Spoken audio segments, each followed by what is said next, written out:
So it gives me great pleasure to welcome our final speaker for this afternoon, Dr. Simon Wilson. And Simon was my wonderful PhD supervisor at Canterbury Christ Church University. And we also taught on the MA Myth, Cosmology and the Sacred together. So Dr. Simon Wilson is a senior lecturer in the Faculty of Arts, Humanities and Education at Canterbury Christ Church University and a member of the Institute for Orthodox Christian Studies at Cambridge. And Simon has a special interest in landscape, co-creation, love of learning, spirituality, and the true nature of sustainability. And Simon's talk today is The Myth of the Other, Christianity and Transformation.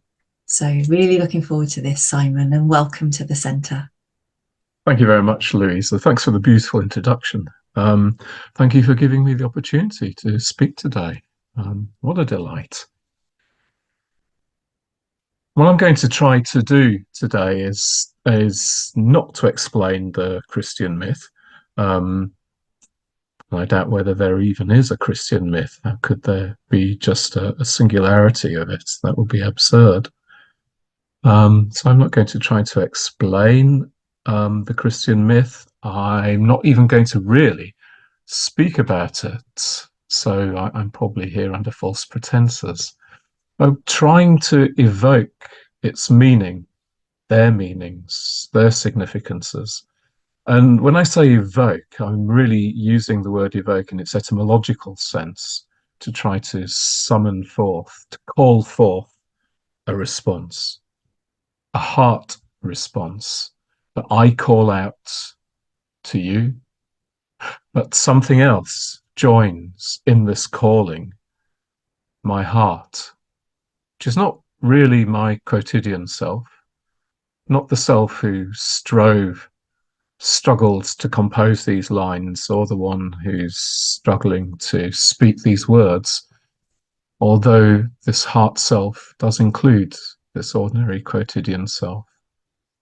Perhaps my calling will summon forth a heart response from you, be my hope. It can't be guaranteed.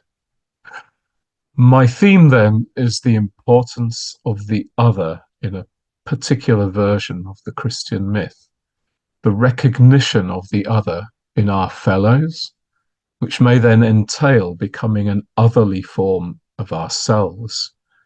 Sounds rather abstract, I think, but in reality, it's not. It's quite the opposite. It's a very concrete, it's very specific, and indeed, it's a very ethical way of being and acting in the world. It is, if you like, the mystical and the mysterious basis of all ethics. It's an ethics of eros. It's an ethics of transformation, and it's perhaps the only hope for our common survival. It is an ethicsless ethics.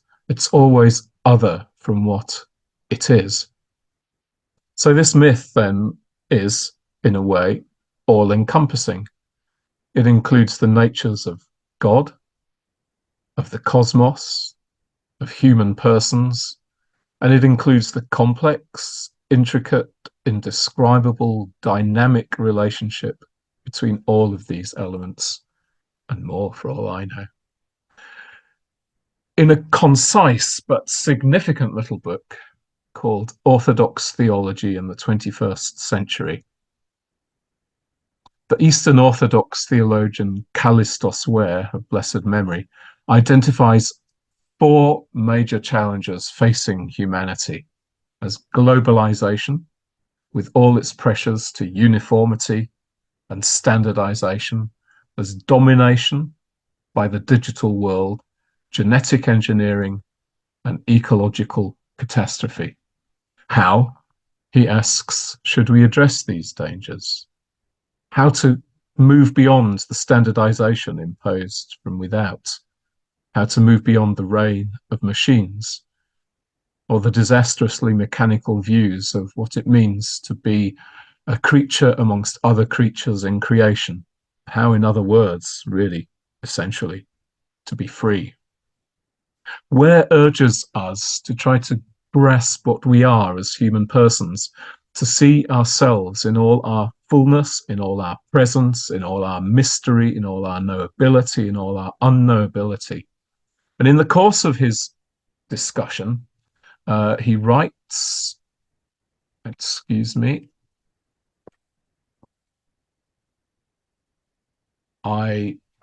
just give me a second, would you? I have managed to remove my PowerPoint.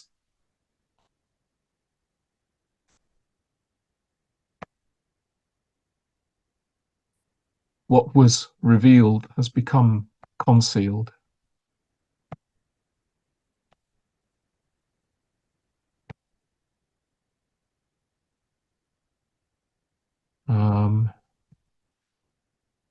Are you able to see this PowerPoint now? Because I'm uncertain whether it's being shared.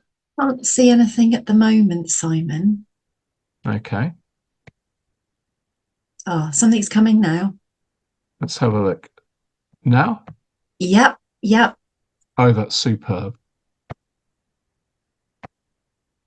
There we go. Yeah, we can see that, Simon. Good.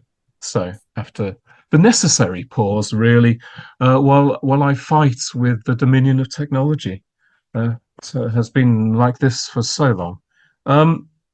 Callistos where urges us to grasp what we are as human persons, to see ourselves in all our fullness, in all our unknowability, our knowability, in all our presence, in all our absence. And in the course of his discussion, he writes that we are to understand ourselves in the light of the mutual love of the three persons of the Trinity. He goes on, in the words of the Romanian theologian Dumitru Staniloae, the Trinity alone assures our existence as persons. As the Russian Nikolai Fyodorov asserts, our social program is the dogma of the Trinity. One of my favorite quotations. It's so absurd and shocking. Our social program is the dogma of the Trinity. So what does Ware mean by this?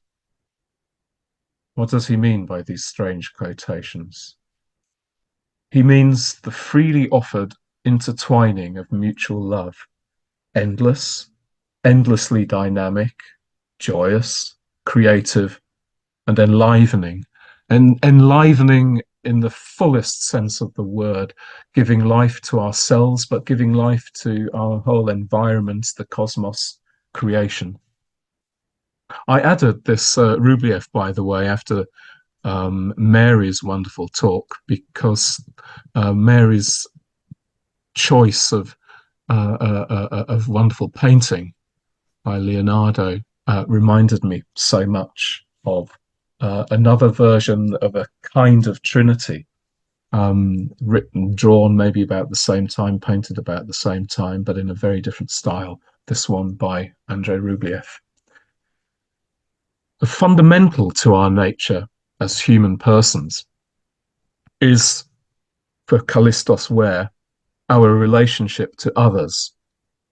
Each becomes a real person, he writes, only through entering into relation with other persons, through living for them and in them. And that is precisely what the doctrine of the Holy Trinity means.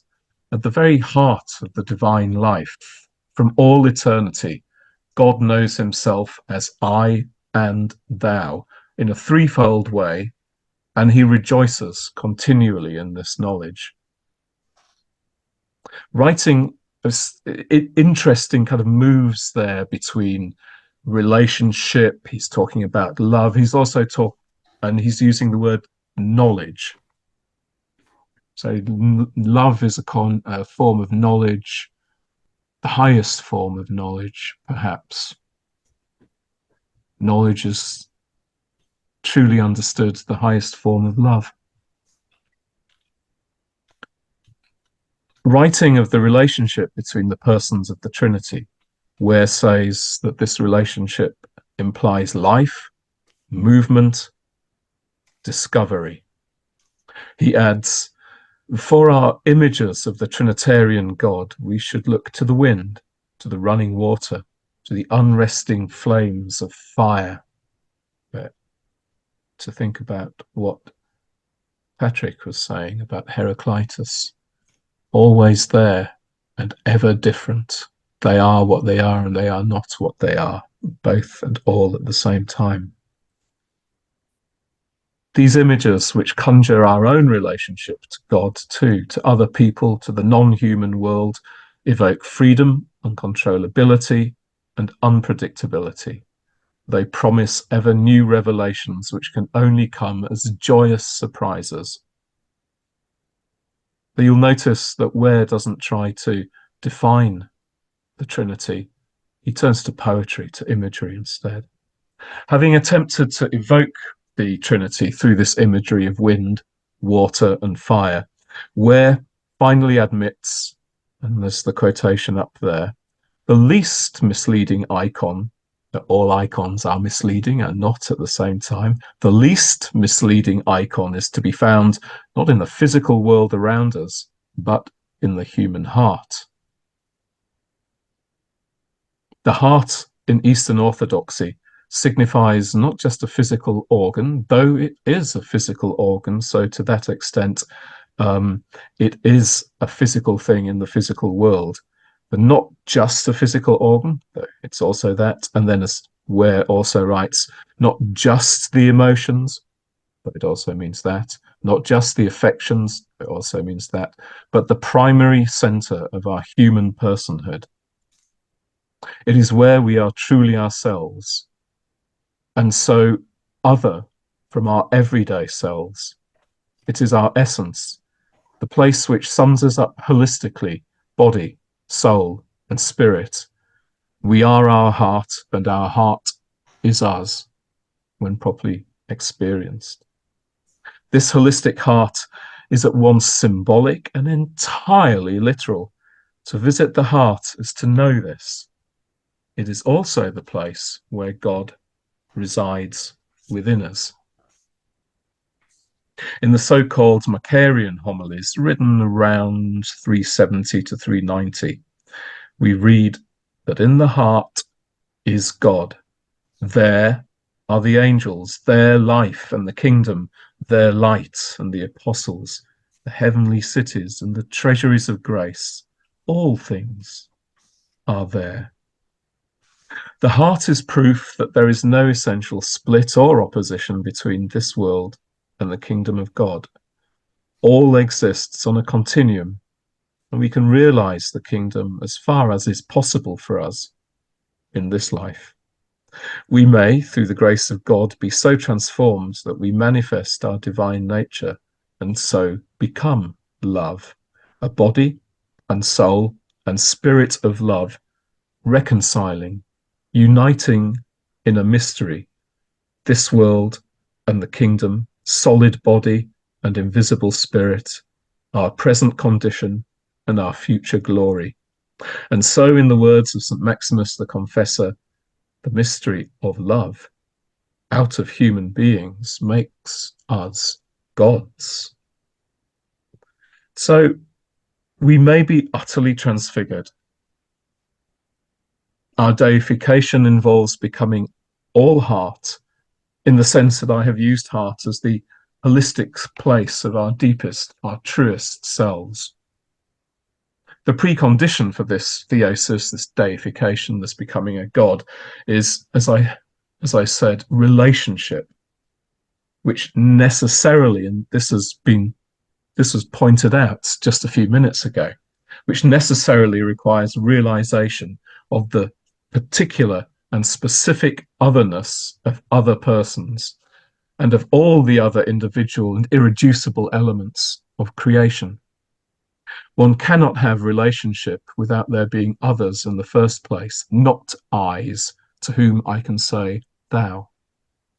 So this version of the Christian myth of relationship and freedom and love and otherness, which I'm trying to evoke, is not one of agape, one of the the Greek words for love. It's a kind of a generalized, a disinterested love, which is traditionally associated with Christianity.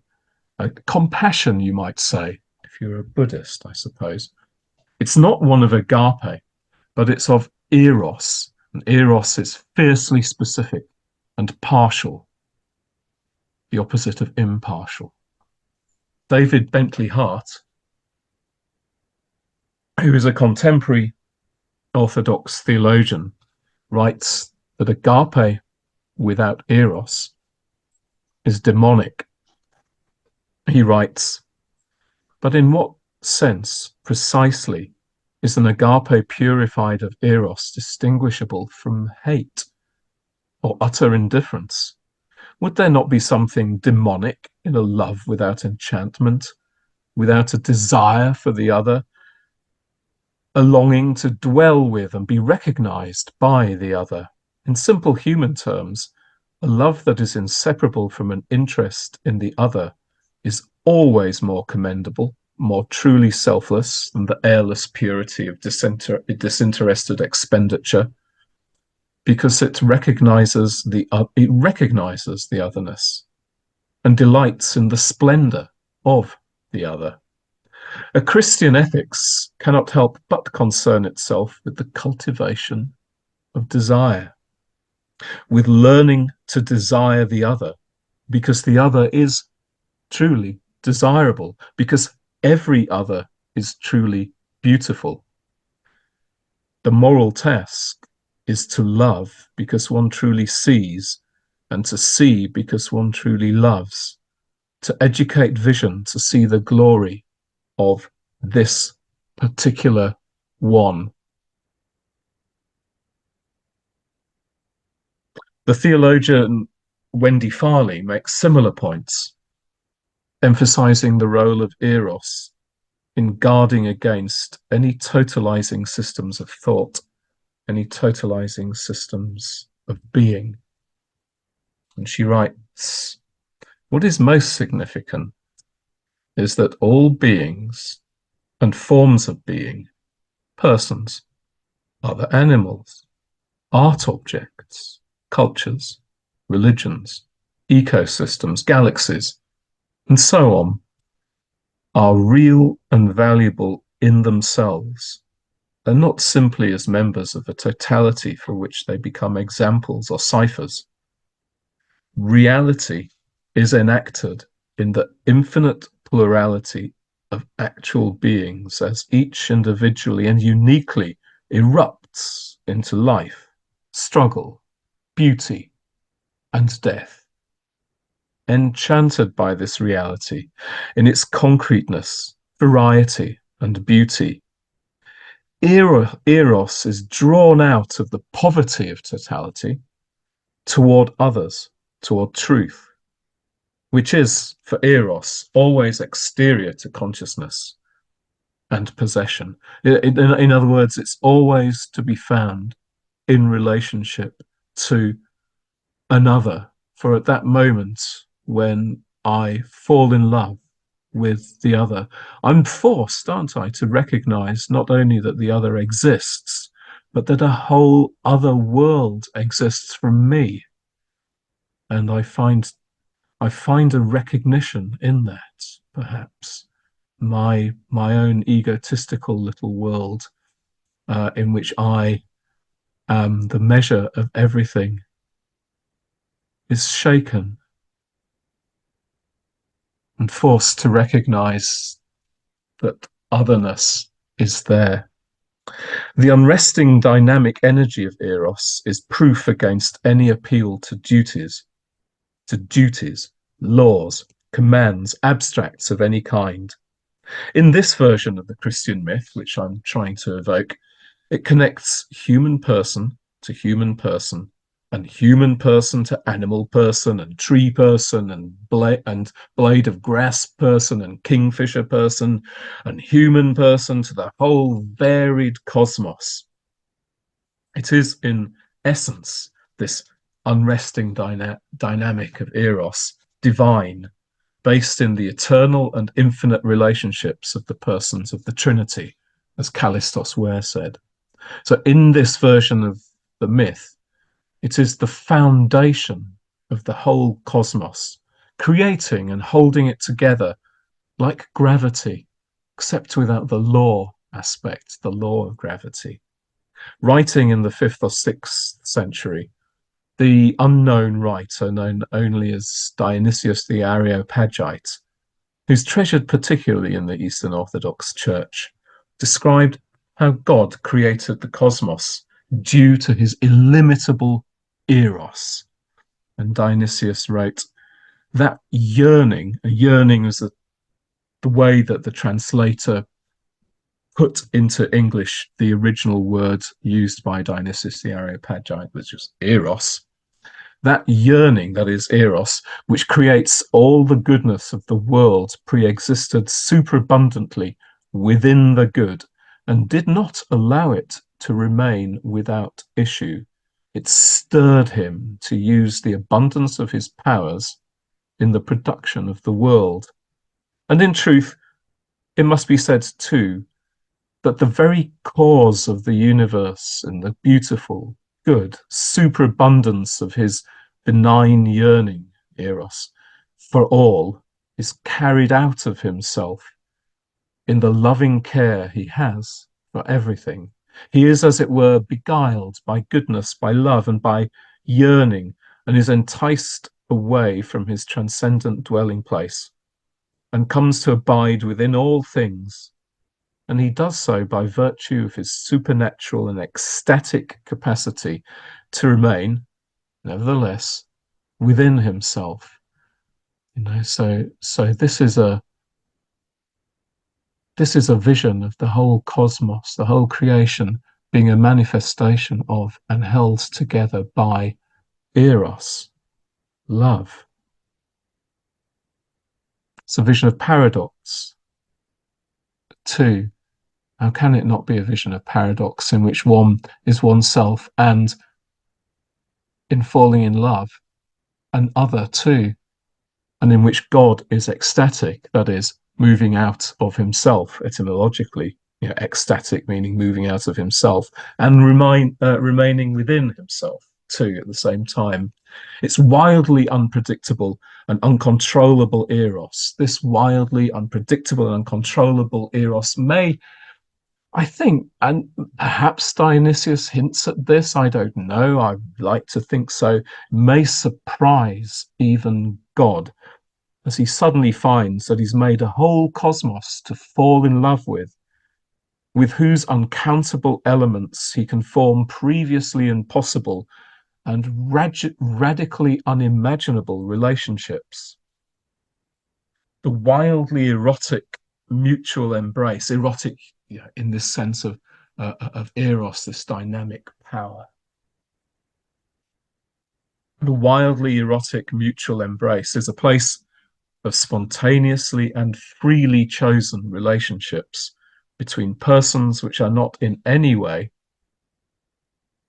this embrace is not in any way essentially romantic. In the so it's not essentially to do with sexual love, with romantic love, even with sentiment. In the Christian myth, if I can talk about such a thing now, the way these relationships are lived is perhaps best. I don't know if it's best, I wrote best, but I'm not too sure about that. So I'll ignore the word best and I'll say it's exemplified in the parable of the Good Samaritan, especially as elucidated by the great radical traditionalist Ivan Illich. The Samaritan acts as he does spontaneously. The relationship he establishes with the Jew, the beaten up man lying at the side of the road, does not rise, this is in Illich's reading, from any sense of regulated duty, accepted ethical norms, or abstract conceptions of the common good. As Illich says, it is not according to a rule that the Samaritan acts, but is rather arbitrary from everybody else's point of view. Any sudden movement of being, we'll call it love, is always going to be arbitrary from anybody else's point of view, isn't it? The other person, someone standing outside the relationship by suddenly and unpredictably and surprisingly form with another, is not going to understand the nature of that relationship. There can be no logic to it. It's always going to be arbitrary. Doesn't mean that it's not, in essence, real. So this relationship, Illich says, is not according to a rule, but is rather arbitrary from everybody else's point of view. And he goes on, any attempts to explain the Samaritan's creation of a relationship with the Jew, the Judean, as corresponding to a norm, takes out the mysterious greatness of this free act. As Illich explains,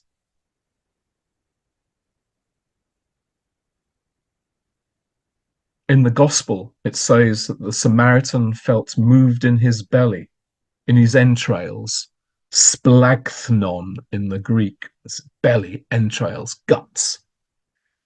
This may, on the face of it, not be the heart, but it is an unignorable movement of the body, movement of love, movement of the deepest self, which propels the Samaritan.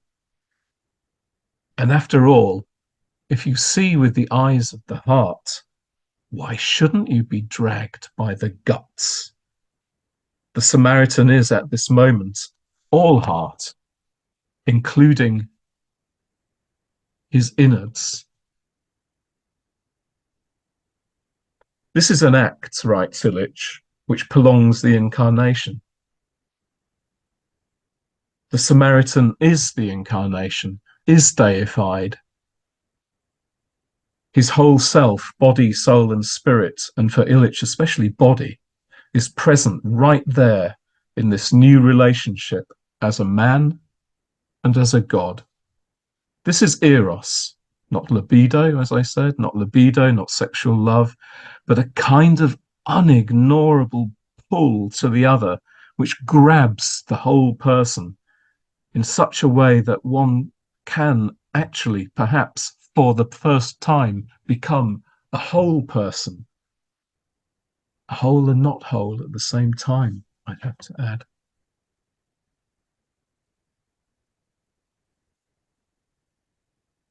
Tom Cheetham writes in a beautiful meditation specifically on Illich and Illich's account of the Samaritan, I am only born as a gift from you. Our free acts of love in their embodied particularity and free uniqueness are the means by which we are born to ourselves. We come to ourselves only through another, which, as you'll recall, is what Callistos Ware was saying at the beginning of my little talk. The other's gift is you, but it's also to become an other, specifically and unpredictably and uncontrollably, another you, a surprising you, right here and now, a you which you didn't know existed, but you recognize as you somehow. Freed from our everyday selves and from all impositions of duties or laws, while becoming a true person, necessarily a full person, means becoming a god too in this context. Fully embodied, fully ensouled, fully enspirited, fully deified. It is sown a natural body, it is raised a spiritual body, and it is the other who raises us reaching out her hand for us to grasp. And who knows what will happen next.